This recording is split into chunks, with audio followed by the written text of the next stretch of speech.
పనగనవట్లే ఏం చేస్తా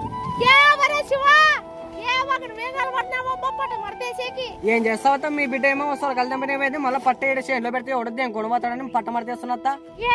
కూలి వాకుంటే తమిళ పనులు అందరం మాగినా పెరుకోకూడదా శివ కాదత్త ఈ టమాటా పండ్లకి ఆడ రేటు ఉందని తెంపిస్తావత్త ఇప్పుడు కూలీలను పెట్టి తెంపించినా కూడా రేట్లే లేవు కదత్త వాళ్ళకి మన నెత్తిన పెట్టుకుని ఏమంటావా కూలీలు ఏ తండ్రి మన దేవుని కూడా కూరగాయల మార్కెట్లోకి పోయింటే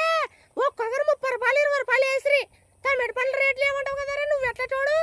ఆడ రేట్లు ఉన్నాయి అత్త అదే మనం సంతకు వేయి కొనుక్కుంటే అయితే రేట్లు ఉన్నాయి అదే ఒక రైతు మార్కెట్కి వేసుకుని పోతే ఎంత పోతుందో తెలుసా ఒక బాక్స్ని 50 రూపాయలు 100 రూపాయలకి అడుగుతారత్త ఆడ రేటు ఉంటుంది అత్త కొట్టిన మందులు కూడా దానికి వస్తాయి కదత్త డబ్బు శివ ఇప్పుడే కాదు శివ ఎప్పటి నుంచి పెద్దల కాలం నుంచి కానీ మన రైతు సంసారాలు బాగుపడినది అంటూ లేదు రయ్యానికి పగలకు కష్టపడి మొత్తం వాళ్ళ నోట్లో పెట్టాలైనా సర్లే మీరు అన్ని ఎట్టబట్టము చేసుకోండి అయినా చేసుకునేది ఏముందత్త రైతే దేశానికి వెన్నుముక రైతే రాజు అంటారు ఆ రాజు ఎప్పుడు బాగుపడే రోజులు వస్తాయి ఏమో కదత్తా అప్పటి వరకు బతుకులైతే తప్పవు. హలో గాయ్స్ ఈ వీడియో చేయడానికి గల కారణం ఏంటంటే